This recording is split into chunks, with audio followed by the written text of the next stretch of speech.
Hello and welcome to a brand new episode of Talking Law from Women in the Law UK. I'm Sally Penni, a barrister based in Manchester at Kenworthy's Chambers and a joint vice chair of the Association of Women Barristers. I'm also the founder of Women in the Law UK, an organisation which is passionate about supporting the next leaders in law. We put on regular events, host masterclasses, and also enjoy an annual dinner and conference. Do come and learn more about what we do at womeninthelawuk.com. You could also connect with us on social media. We'd love to hear from you. Find us on Twitter at Women in the Law UK. On this episode, you're going to hear my conversation with Alison Lobb, Managing Partner at Moorcroft Solicitors in Liverpool. Alison is one of only a few female managing partners in the country, and she also won Women Solicitor of the Year at the Law Society Excellence Awards in 2019. I started by asking Alison why she chose a career in law. I never had any massive desire to be a lawyer of any kind. I think when I was at school, I didn't really know what I wanted to do. I liked English, I liked history, went to some careers evenings, and it just seemed to be a good degree to do. My uncle was a lawyer. My mum sort of said to me, it's all about problem solving and finding answers and things like that. So I thought, well, I'll have a go. It's a good degree. Let's see what happens if I do a law degree. But then, of course, back in those days, which is the dim and distant end of the 1980s, once you were at university, you were very quickly on that treadmill of apply to law college towards the end of your first year, apply to articles in your second and third year.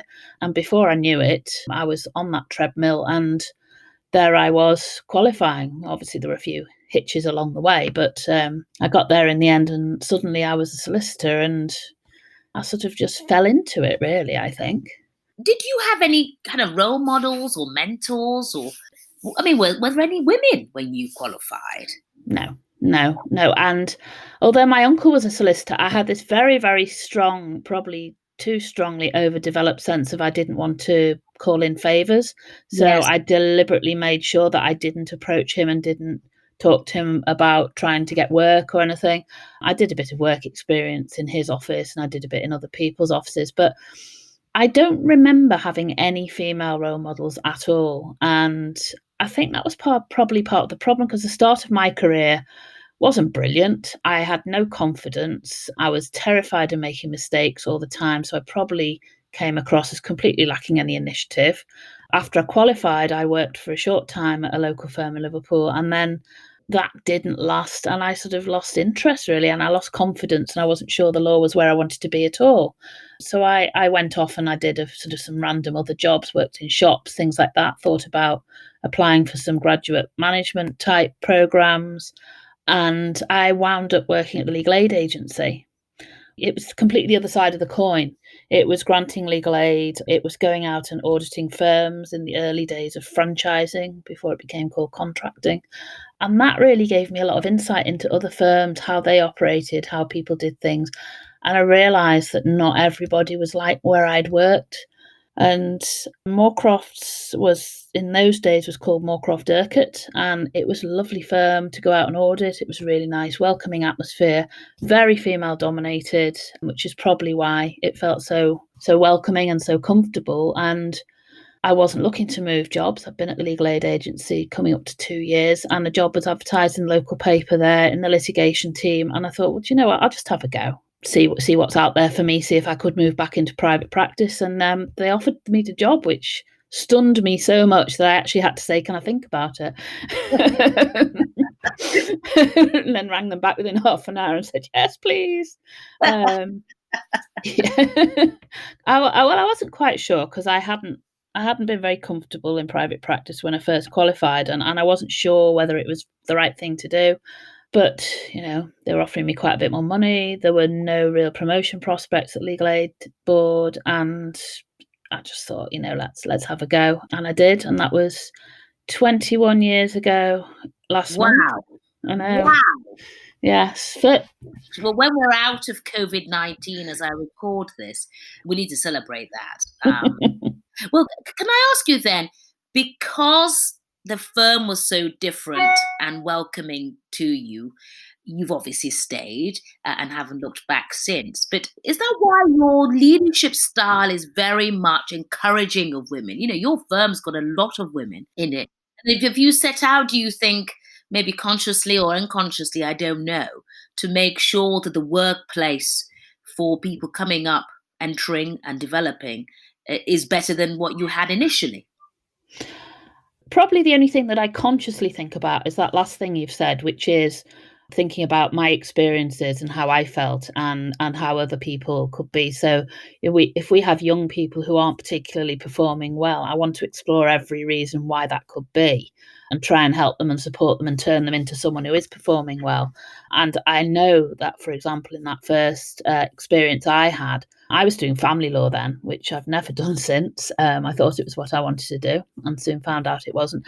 But I came from a firm where I was doing purely legal aid work and went into a firm where it was very much privately paying work, and I'd never had to send a bill to a client, and I didn't know what to do and how to do it, and nobody told me how to until a few months down the line when they said to me, "You're not meeting your targets," but they didn't tell me what the targets were. And so I think it's really important to actually find out, if people are moving from other firms, for example, what they know and what they don't know, because no two firms are the same, and to make sure that they actually they understand everything and you explain it to them in so much detail, because we tend to assume people know how to do things. And if they come from a firm where the training has been different or the process has been different, then they don't necessarily know those things at all. Yeah, absolutely. Your firm has won many awards. You have won many awards, from the Northern Power Women Awards to, Law Firm of the Year. Honestly, they're so long in the research.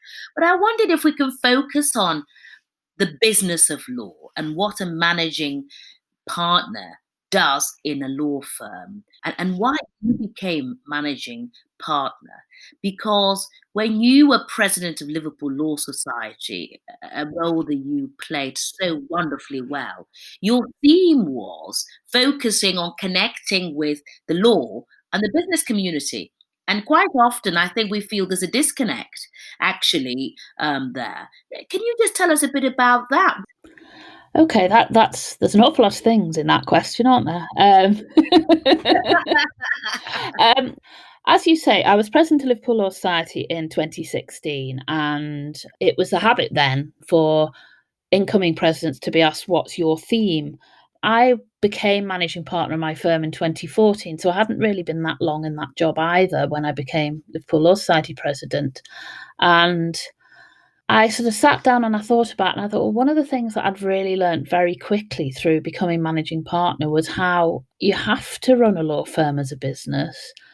And a lot of firms seem to not appreciate that they were a business like other businesses. They had an old-fashioned traditional partnership model, which isn't far off. We're an LLP, but it's the same thing. We have a partnership model, we have a board, but it's a collegiate decision-making process, which often drives you a bit mad. Law firms seem to think they're on some kind of a pedestal and they're different and they don't get hit by the problems other businesses do. Sometimes their business model is a bit different, the way they earn their money is different, and the way they look after their people is different. But at the end of the day, we're all businesses and we're in business to make money. And the way that law firms make money is by helping people. But at the end of the day, if we didn't make money, we wouldn't be in business. A lot of the young people coming through are very idealistic. When they're asked, why did you come into the law? The first thing they'll say is to help people. And I think it's really important when they come into a firm that we teach them about the commercial side of things and the commercial awareness, and the fact that, yes, we all want to help people, but they need to make sure they make money at the same time, because otherwise there will be no business. And so thinking along those lines, and what we had done, we joined quite a lot of networking organisations outside of the law and the professional sphere. So we were going to sort of events like restaurant openings and bar openings and theatre events and things that are away from the legal sector completely. And I'd made quite a lot of contacts in other types of businesses. I'd been on a couple of boards and I'd learnt about how other businesses worked. And I felt that was really important, that law firms had a bit more cohesion around that and were more embedded in the business community. and didn't feel themselves as being separate all the time. So I said that my theme for that year was going to be the law is a business. And one of the things we did as part of that year, as my big event as president, we set up the Liverpool Professionals Dinner. So we brought together, rather than just having a law society dinner and an accountant's dinner and this, that, and the other, we brought together as many different professions as we could and had a professionals dinner, which went down really well, actually, and was a great way to sort of bring different parts of the business community together. And even after that, I've kept up a lot of involvement. I'm chair of the policy committee at the Chamber of Commerce. I'm vice chair of the local branch of the IOD. I'm on the board of a charity. And I think it's so important to not operate in a silo and be part of everything and have your finger on the pulse of the economy and what's going on locally and how businesses operate. And, in times like particularly in the whole pandemic, a lot of that's so important, just to be able to make agile decisions and not be stuck in this creaky, we're a legal business type machine. Do you think you've always had a bit of an entrepreneur flair about you? I don't know, really. I do think that if I had my time again, I probably wouldn't have gone into the law at all. I feel like the law for me was just a sort of a stepping stone in some ways. I probably would have gone into something that was far more on the managerial side. I liked doing the law. I liked being a litigator, but I kind of feel like I've been there and done that, and there's more. And I really admire my colleagues who still love doing client work.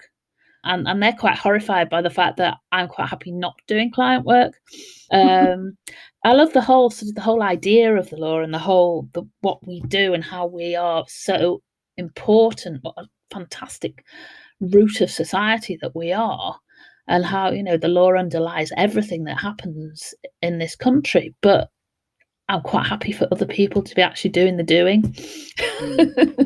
Yes. Well, that's in fact a fantastic managerial skill, isn't it? You don't need to be donning a gown or going on every case. Alison, let me ask you, I alluded to the fact that you're one of the few women managing partners in the country, in England and Wales. And I want to just discuss a bit about that, really. What do you think about the diversity in the profession? We know that the entrance levels to the profession now are much improved, 50% and over. But in the senior levels, there are many managing partners. Yeah, you're right. I mean, there is in a solicitor's profession, it's more than 50% of entrants who are women now. Women have outnumbered men as solicitors for quite a few years, and there does seem to be a bit of a drop-off point for various reasons. People either leave the profession or they reach a plateau and they don't progress. Now, for a lot of people, they might have actually got to where they want to be, and I think that's quite important as well, that we don't portray it as if you don't become a managing partner or a partner or a senior person in a firm that actually you haven't achieved. Because some people are quite happy getting to where they are and say, I've made it, this is where I want to be. Some people do want to go further, but find barriers in the way. I think there's an awful lot in the mindset and the way that roles are portrayed, and the whole issue of role models, and showing women that they actually don't need to be tough, they don't need to be mean, they don't need to be unpleasant, that actually you can be nice and get to the top. Yes, nothing wrong with being nice. I tend to think a lot of my management style is built on understanding people, knowing what makes them tick, supporting them to do what they can do, understanding when they don't want to do things or they feel that they've got to where they are, making allowances where you need to make allowances because they'll pay you back for that. If they feel you've supported them, then they will go that extra mile for you. And I think that's important as well. I do hope that it's just a slow progression. I mean, I know that now there are far more managing partners in Liverpool who are women than there were. 6 years ago, when I first became managing partner, I went to a dinner held by Liverpool Law Society, and it didn't really occur to me until someone said to me, how many other women will there be in the room in this managing partners dinner? And on the night I looked round and I realised that there were 3. One of them worked for Liverpool Law Society, and the other 2 were people who had left larger firms to set up on their own. And there are quite a lot of women who've done that because they don't want to work in the big machine, the big corporate entity. And I think we've done a lot in some ways to be different from that, not necessarily consciously. I think it's because Moorcroft has always had a very high family law reliance, and women tend to be attracted to family law for whatever reason, probably just because they're good at it, because they're good with empathy. I think we've created, consciously or not, a culture where we have a lot of women. We have a lot of women in senior roles. We therefore have a lot of women role models, but we also have a lot of women at managerial level who understand what's needed and what it takes and how to support people. Yeah. Now, I know you have got male staff as well. Yeah, we do allow them. Yeah, you allow them. Good. But you've been equally supportive of their paternity leaves and, the changing face of childcare for them as well. But I just wonder, just generally, what you think about diversity in the profession as a whole in terms of, we talked about gender, but what about things like race and social mobility? Do you think we can improve, and how can we all improve in our little ways?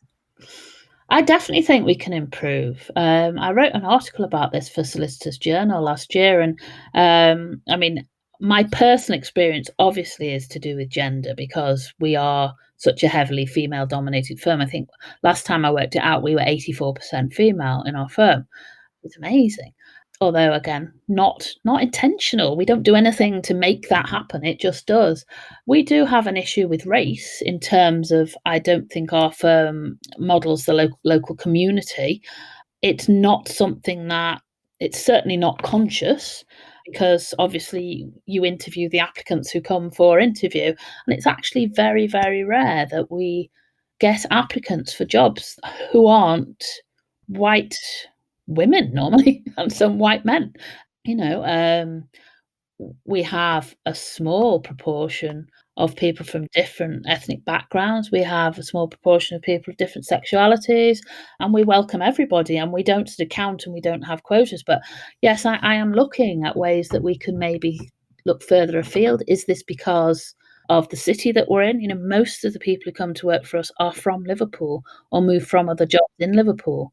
And I don't think the Liverpool legal community really reflects the racial makeup of a city, which, after all, as a major port city, has cultures all over the world here. And you've got 2 fantastic universities and 2 fantastic football clubs, which attract the best, graduates, really. So this is an interesting point you make, that actually perhaps the graduates are leaving. And, even the football clubs, until relatively recently, were not that diverse, but that's a different subject, isn't it? So it is interesting and good to hear you're looking at I know you've always been looking at this, because I'm always asking you as well, of trying to improve that. So you think we can improve in those areas? I think we can, and it's not for want of trying at the moment, but I'm sure there is more trying we can do. And I'm really keen and open to other ways of making us more culturally diverse. You touched on social mobility as well, which I think is interesting. I mean, we're very keen to support people from backgrounds where they wouldn't maybe normally get into law, and we go out into schools quite a bit. We work with lots of different organisations. We take in lots of people on work experience. We try and support them. We haven't run any legal apprenticeships, but we are interested and keen to do that at some stage. But I think that's really important, and certainly in Liverpool generally, there's quite a big movement to say, look, anyone can come into the law. Yes. It doesn't matter what school you went to or where you grew up. Yeah. Tell me then, can I ask you about advice, tips and guidance for people perhaps entering the law now, things they could do, maybe 3, to improve their chances maybe, and maybe a bit of advice and guidance for those who are in the law to remain in it, because there's still a retention issue, particularly at the bar, which I know is different to solicitors. But any kind of tips or advice for people entering the law and those who are practicing law to remain in it? Because it is a marathon, not a sprint. You've been a solicitor for a very, very long time. Sorry, I don't mean that to be ageist. You're very experienced, is what I mean. And so I think that you're very wise in that respect, and perhaps can share with us, just a couple of tips that you might want, if you were starting again, you might want to have been told. You do make me feel very old. Yeah, I've been a solicitor for 27 years. You've just made me realise this year. So that does seem an awfully long time. I think it's very, very different now. I mean, when I went to university, I didn't get a grant. My parents had to pay for my maintenance, but I got a grant for my fees. I did have to pay my own way through law college, and I came out with a debt, but nothing like students have now. And I think the problem with that is that it makes people so much more impatient to get somewhere more on the career ladder, but because they've got to pay those debts off. That's entirely understandable, but it's so much more competitive now.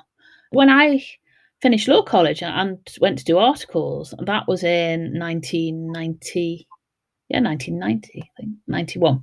Again, that was a time when jobs were hard to come by. There was a lot of competition for training. Some of the large London firms were actually reneging on articles for people because they just couldn't sustain it.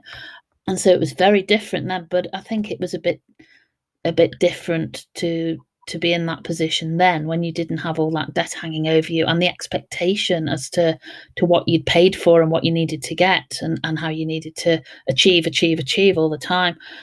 I think it's important to take as many opportunities as possible to find out what you really want to do, because when there is that rush to channel yourself into the profession, there's a risk that you go all out to do something and for one goal, and you don't actually take the time to think about, is this right for me? Is this a type of law I want to do? Is this a kind of firm I want to work in? Do I want to be a solicitor or a barrister? We've seen quite a lot of people changing a couple of years in. And I think it's important to get other life experiences as well. And I don't mean go and travel around the world, although that would be brilliant. I wish I'd had a chance to do that. But even just things like working in a shop or working in a bar or doing something a bit different. Because otherwise, there's a danger that you get very, very quickly into this whole channeled high pressure environment, and you might not have an outlet, you might not have other things to fall back on or ways to understand how to deal with difficult situations and things like that. And I also think that's very important, to take up any training that you can in whatever it is, not just law. Think about management, think about what they call soft skills, which I think is a bit of a misnomer, from very early on. Think about opportunities to learn how to deal with difficult situations and difficult people, because a lot of what you do as a lawyer is dealing with difficult people. We all have some horrendous clients, hopefully offset by the number of lovely clients we have, but an awful lot of it is psychology and human behavior and how to manage difficult situations. And that can be the thing that actually grinds people down or makes people decide it's not for them, if they can't cope with those kind of issues, rather than the knowledge of an application of the law. Yeah, quite. Well, just on that then, is sort of the coping mechanism. I discovered a few years ago when we were speaking on a panel together, our mutual love for The Archers on Radio 4. 15 minutes of an evening, perfect. And I wondered, what do you do, apart from The Archers, for keeping sane, but for well-being? Retention and burnout is really high in the legal profession, actually, and it's the profession where people are changing their careers the most. So what do you do for well-being? I play competitive tennis, and I try and play at least once a week, even during the winter. I swim. When I was a teenager, I was a competitive swimmer, so it's sort of my fallback, my go-to sport, to go in a pool and swim 50 lengths and just work out some of the problems in your head while you're doing that. You can't really work out problems in your head while you're playing tennis, because you've got a ball hurtling towards you and you've got to concentrate on that. I love walking in the countryside, mostly either North Wales or Dartmoor, and just looking at wildlife, My husband's very into bird watching. I like photography, so that works quite well because we both go on a walk, but we're both stopped to look at things all the time. I was interested when I went to a session on mindfulness and they talked about looking at a flower or something and focusing on that. I thought, actually, that's what I've been doing all my life, really, to chill and sort of, focus on something that's very small and very tiny and let everything else empty from your mind, even if it's for a very short time. And then you come back invigorated. Yes, yes, absolutely. Well, I must say, I love your Instagram posts. If you haven't seen them, Alison Lobb on Instagram, they're wonderful, and they're of flowers and trees and really beautiful, and they just help you to switch off. I always like them whenever I can. I'm not very good on there, but I do like to just like a lot of photos. Alison, tell me, I always ask this question. Do you have a favorite fictional lawyer? No, to be honest, I'm not one for watching anything to do with the law on television because it's always wrong and you get cross and you start shouting at telly. I always used to say Atticus Finch because To Kill a Mockingbird was a book that we read, I think, 3 times in school because I had 3 different English teachers who all had it as their favourite book. So they made us read it again and again, and we all pretended we hadn't read it before because that made it easier to do the essay. And so I do know that book pretty well and pretty backwards, and I was always very impressed by some of the quotes and some of the things that he supposedly said and his principled stance. I haven't read the sequel because apparently that will change my view, and so I've held off reading it. It's sitting over there in the bookcase, glowering at me.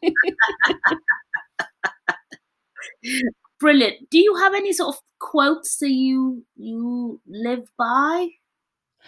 Well, I always used to say, and I think it's on my profile on our website, which is do as you would be done by. Basically, treat others as you want to be treated yourself.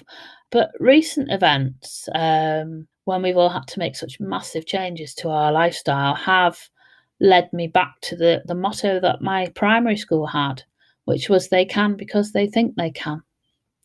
And at the time, we all thought it was a little bit daft, but actually, I have got to the point where I am saying to people, there is no such word as can't, which is something that teachers used to say to us when we were small.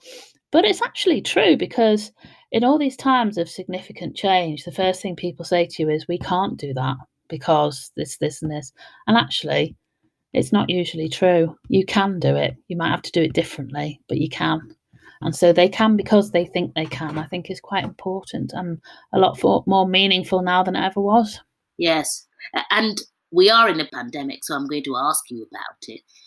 How do you think the COVID-19 is going to change the legal profession, I guess, and our working practices as a whole? Already, I see we're using a lot of technology, both socially and professionally. And I've done lots of court hearings via Skype. Do you think it's going to really overhaul the way we work, the way we deal with clients, the way we meet with clients? Yes, I think it will. When they first announced the lockdown, I actually said, because I always see the positive in everything, and I said, one thing this might really do for us is make everybody realise what they can use technology for. Use the things on our computer system that they don't normally use because they've never had to, because they can carry on doing what they've always done. Make people work in a better, more productive, more time efficient way. I think the whole remote hearing thing, I hear from my colleagues who do family work how difficult it can be. We laughed at the outset because, of course, litigators have been used to doing telephone hearings for a long, long time. And family lawyers hadn't even done telephone hearings, so they were completely in the dark about all of it. And we sort of laughed at them a little bit and said, welcome to our world. But you can understand how some things are suitable for remote hearings and some things aren't. I don't think we'll ever be able to move to a whole world where everything's done remotely. There's too much scope for unfair decision making and obvious potential judicial reviews here, there and everywhere as well as a result of that. But I think we probably will find a happy medium for that, where maybe all interim hearings are done remotely and then trials or hearings where there are vulnerable people might be the exception in open court rather than the rule. I think clients we've had to educate quite a lot of our clients so that they don't have to see us face to face, that actually those who didn't like corresponding by email are learning that they're having to do that. Clients who used to want to come in and pay by check and stand and write the check at the counter are being told you can't do that anymore and things like that. So, there's a lot of ways in which we'll be able to shed a lot of those old-fashioned things that clients wanted us to do, and we did it because we were being nice to them. I think there will be a lot more dependence on physical offices. A lot less dependence on physical offices. I think from talking to a lot of our people that some of them will embrace the opportunity to work from home more often, but I don't think they'll want to do it full time. A lot of them are saying, they want the people around them. They want the people to bounce ideas off. The whole team working is very difficult done remotely. It's okay for a short while, but I think we will all welcome the day when we can sit and have a proper physical team meeting again with biscuits. Yes, absolutely. I'll need to munch on one in a minute.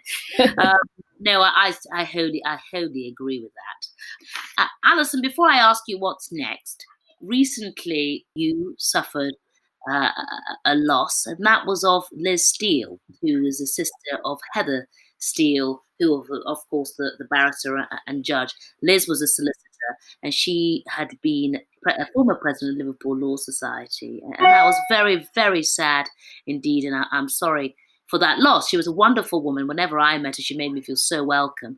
But I wonder, what impact does she have on you as a young solicitor in Liverpool, really? Having, those sort of senior women solicitors, actually, and a past president. I'm not sure she had a massive impact on me as a young solicitor, because I think she felt a little bit out of reach, probably. She was so far removed from me. She was president of Liverpool Law Society in 1990, and she had a very difficult year because that was all the aftermath of the Hillsborough disaster. The Liverpool legal profession were, of course, very involved in the fallout from that and helping the families. And it was another 15 years. 15 years before we had another female president.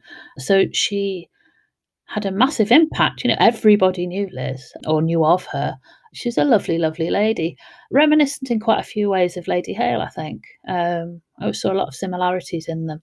She was a real groundbreaker. She wasn't just the first female president of the Liverpool Law Society.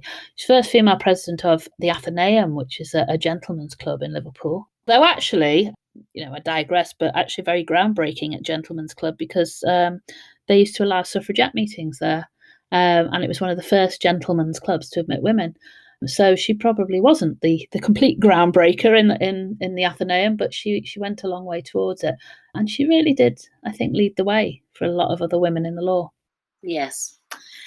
So my final question is, what's next? I often ask about the Supreme Court, the district bench. I'm not going to ask you because I know what you'll say. But I just wonder what's next. I alluded to the fact that earlier last year, you won Solicitor of the Year, the Law Society Excellence Award, which is a national award of excellence. And I was so delighted for you. But I wonder if it's not the bench and if it's not something else, you haven't written any memoirs. What about national presidency of the Law Society of England and Wales? Have you got any plans there? No, not at the moment. The National Law Society role is one that takes up a lot of time, a lot of dedication. It's a full-time job. It means a whole year taken away from your work, and in the 2 years in the run-up, the vice president's role is more or less sort of 50-50, working in your own work and representing the Law Society. So, and this is one of the problems that the Law Society has always had, because a lot of the people on the council are older, are probably at the end of their careers, don't represent the profession fully. But it's because of the amount of time that takes up, and the fact that presidents often would do it as they were coming towards retirement because they could step away from their firms at that point. And it is one of the ongoing problems that the Law Society has had. I have a very good friend who was president of Liverpool Law Society a few years after me, who is now on council and doing a fantastic job for Merseyside and District constituency. And I can see her being a national president at some point in the future. And I really hope she gets there, and I will support her all the way. It's one of those things that would be lovely to do, but I don't think you can manage a firm, certainly not with the hands-on involvement that I've got at the moment, and go down that route at the same time. You're saying to me what's next. I mean, what's next is just making Moorcroft the best it can be, really. We've got a lot of fantastic young people coming through, and I want us to be in a position where we can keep those people, we can train them, we can bring them through, and they will be the future of our firm. We've had a lot of changes within Moorcroft just over the last 6 years. You forget when you're in the middle of all that. It's only when you stop and look back that you realise what you've done and where you've got to. We've got a fantastic management team, and we all are just aiming to make our business the best it can be and our lawyers the best they can be. If I can do that, I'll be happy. A huge thank you to award-winning solicitor and managing partner Alison Lobb. Thank you again for listening to Talking Law with me, Sally Penni. Do connect with me on Twitter @SallyPenny1. We'd love it if more people heard our podcast, so if you could spare just a couple of minutes to leave us a review, that will help people find us. Until the next episode, do check out the latest Women in the Law UK book. It's a look at how far the profession has come in the last 100 years, featuring career and well-being advice from women and men. It's available now on Amazon. Just search for Talking Law by Sally Penni. And don't forget to visit us at womeninthelawuk.com for all the latest news about our organisation. We look forward to connecting with you. Talking Law was produced by Sam Walker and is a What Goes On media production. Bye for now.